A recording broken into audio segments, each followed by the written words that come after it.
विद्यापीठासाठी लागू करण्यात आलेल्या नव्या कायद्यामुळे ओबीसी विद्यार्थ्यांसमोर गंभीर समस्या निर्माण होत असून या कायद्यातून ओबीसी समाजावर दुजाभाव होत असल्याची भावना व्यक्त केली जात आहे। या संदर्भात वंचित बहुजन आघाडीच्या राष्ट्रीय कार्यकारिणीतील ओबीसी सेलचे समन्वयक डॉक्टर नितीन ढेपे यांनी माध्यमांशी संवाद साधत आपली भूमिका स्पष्ट केली। डॉक्टर ढेपे म्हणाले की विद्यापीठाचा नवा कायदा हा ओबीसी विद्यार्थ्यांवर अन्याय करणारा असून यामुळे शैक्षणिक संधी आणि प्रतिनिधित्वावर परिणाम होण्याची शक्यता आहे। त्यामुळे ओबीसी समाजातील विविध संघटना, विद्यार्थी आणि कार्यकर्त्यांनी एकत्र येण्याची गरज निर्माण झाली आहे। राजकीय पक्षांनी बॅनर बाजूला ठेवून केवळ ओबीसी विद्यार्थ्यांच्या हिताचा विचार डोळ्यासमोर ठेवत या कायद्याविरोधात संघर्षाची भूमिका घेणं आवश्यक असल्याचं त्यांनी सांगितलं।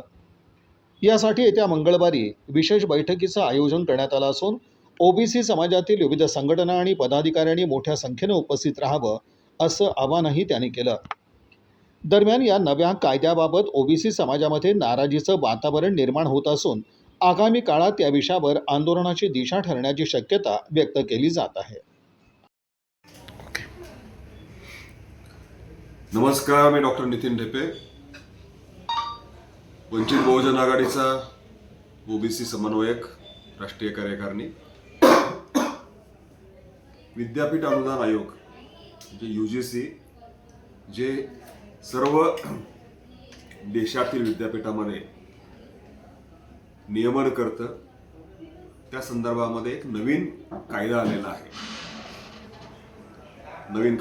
आहे। तर त्यामुळे या नवीन कायद्यामध्ये ओबीसी विद्यार्थ्यांना SC ST विद्यार्थ्यांसारखंच संरक्षण मिळालेलं होतं ॲट्रॉसिटीचं।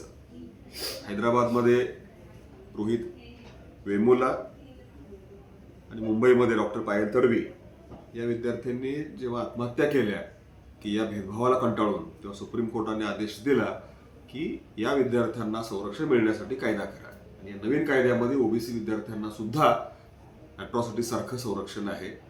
परंतु याच्या विरोधात आंदोलनं झाली, काही जण कोर्टात गेले, त्यामुळे या नवीन कायद्याला स्थगिती दिलेली आहे। तर हे संरक्षण ओबीसी विद्यार्थ्यांना आवश्यक आहे। हे संरक्षण असेल तर ओबीसी विद्यार्थ्यांबरोबर भेदभाव होणार नाही, त्यांना स्कॉलरशिप आणि इतर सर्व जे काही हक्क आहेत ते वेळेमध्ये मिळतील। परंतु हा कायदा लागू करण्यासाठी सरकारवर दबाव आणायचा असेल तर सर्व ओबीसी संघटनांनी एकत्र येणं आवश्यक आहे। या संदर्भात येत्या मंगळवारी आपण सर्व ओबीसी संघटनांची एक बैठक घेणार आहोत। तर माझं आव्हान आहे की तुम्ही कुठल्याही पक्षाचे असाल, पक्षाचं बॅनर आपण बाजूला ठेवूयात, फक्त ओबीसी विद्यार्थी या एका बॅनरखाली आपल्याला एकत्र यायचं आहे आणि आपल्या समाजामध्ये आणि ओबीसी विद्यार्थ्यांच्यामध्ये या नवीन कायद्याबद्दल जागृती करणं आणि या सर्वांच्या मार्फत कुलगुरू, कलेक्टर यांना निवेदन देणं आणि हा मुद्दा की नवीन UGC कायद्यामध्ये, विद्यापीठ कायद्यामध्ये ओबीसी विद्यार्थ्यांना सुद्धा भेदभावापासून संरक्षण मिळालं पाहिजे, यासाठी आपण पक्ष बाजूला ठेवून सर्व ओबीसी संघटना, सर्व ओबीसी कार्यकर्ते एकत्र येऊयात। या बैठकीची माहिती मिळण्यासाठी 98 90 22 55 99 याच्यावर मला एक मेसेज करा किंवा तुम्हाला निरोप मिळेलच। येत्या मंगळवारी ही बैठक सोलापूरमध्ये होणार आहे।